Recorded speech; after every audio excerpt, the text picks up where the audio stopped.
السلام عليكم. هذا ماشي آملو، هذه واحد الخلطة سحرية اللي غادي تخلطي بها السلو ديالك، تيجي معلك وتيجي بنين وما تيديرش لك الحرقة نهائيا، وتاكلي منه قد ما كلتي ما عمرك تملي منه ولا تحسي بالحرقة ولا تحسي انك مليتيه. كيجي رائع جدا، كيجي مقوم ممتاز. تابعي الوصفة باش نوصلوا لهذه النتيجة الرائعة جدا اللي غادي نديروا فيها المقادير المضبوطة. غادي نخليها لكم في صندوق الوصف باش تسكرينيوها وتخدموها، وفي نفس الوقت غادي نتبعوا الطريقه بمشاهدتكم الفيديو. ما تنساوناش من اللايك ديالكم، ما تنساوناش من التعليقات، ما تنساوناش ايضا من الاشتراك وتفعيل زر الجرس باش يوصلكم كل جديد ديالنا. الوصفه سهله وبسيطه. غنديروا واحد السلو اللي مقوم بالمقادير المضبوطه، ما غنكثروش الدقيق فيه، كيجي كله رائع جدا. اول حاجه هنايا انا خديت ربعه ديال اللوز، طحنتها، قليتها بالقشور ديالها، كيعطينا اللون وتيعطينا رائع جدا كما شفتوا الدجاج محمر. طبعا الزيت اللي قليت فيه جميع المكسرات غادي ناخذه وندير فيه واحد تقريبا 2 كيسان. غادي ندير فيه تقريبا 300 غرام ديال الدقيق المغربل، وغادي نحركو مزيان قبل ما نحطو على النار. هذه هي الخلطة اللي كتخليه معلك وكتخليه مقوم وكتعطينا واحد النتيجة رطبة على مزيناتها وغزالة جدا. كنتمنى انها تعجبكم الا جربتوها، غادي تعطيكم الفرق، والفرق واضح جدا. كيف ما كتشوفوا كنبقى نحرك فيه على النار، ولكن ما تخليوش حتى يولي احمر، غير يولي لونه ذهبي خفيف.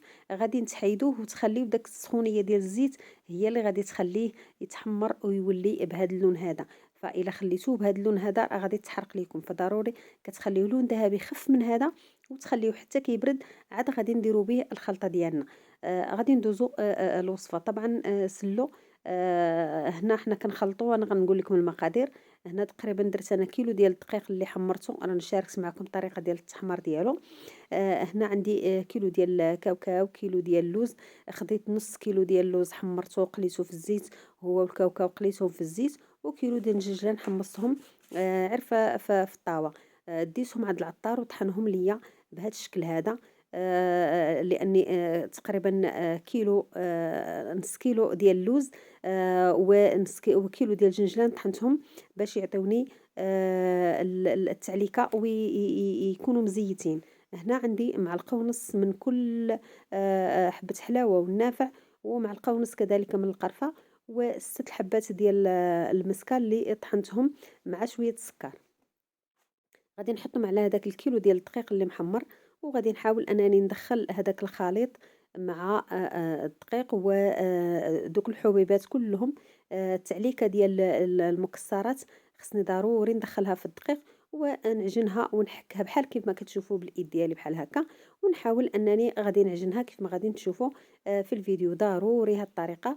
علاش؟ لان اللوز والكاوكاو والجنجلان تيبقاو محجرين وتيبقاو لانهم مطحونين غير الزيت ديالهم كيتعلقوا، فضروري خصكم تحركوهم. هنايا نص كيلو ديال اللوز الثاني خليت واحد الزلافه ديال النجلان محمصه صاينه.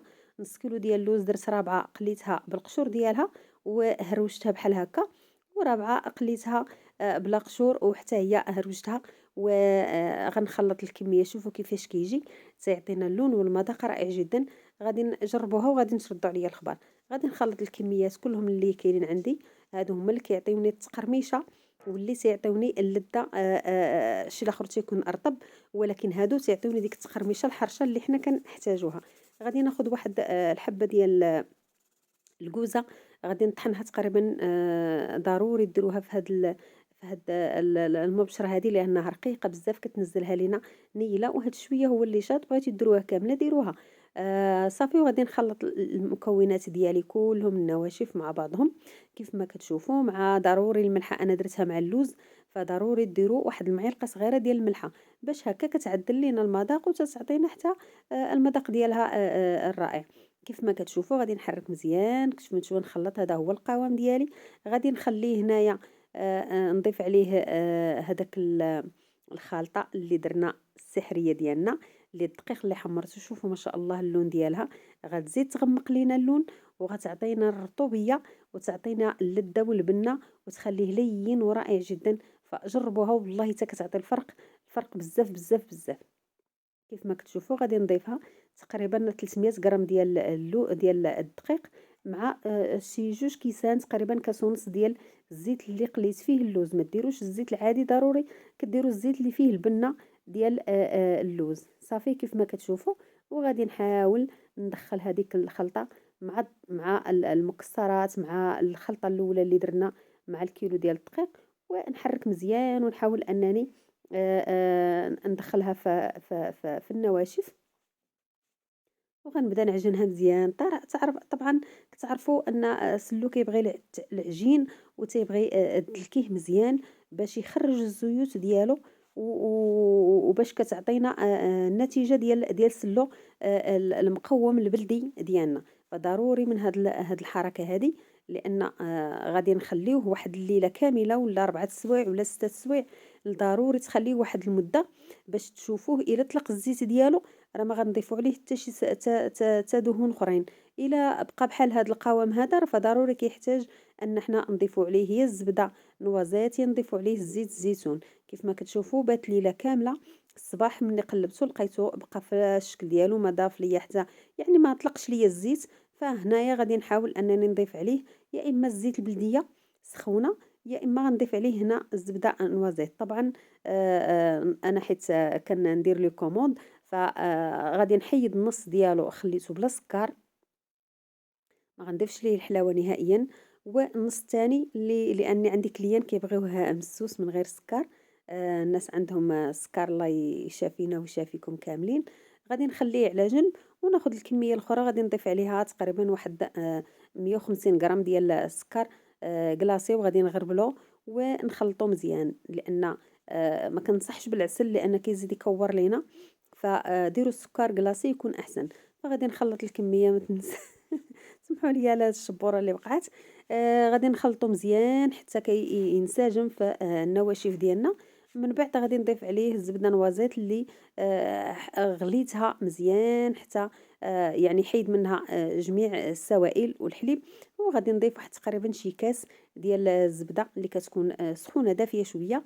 وغادي نخلط الخليط ديالي حتى كيدخل مزيان وكيتشرب مزيان، كيعطيني واحد السلو اللي مقوم. البنه ديالو رائعه جدا، لذيذ غزال، ما كيديرش لك الحرقه، تاكلي منه الكميات اللي بغيتي. انا الصراحه يعني غرمت بهذا المذاق. اول مره كندير هذه الطريقه، كنتمنى انها تعجبكم ورائعه جدا.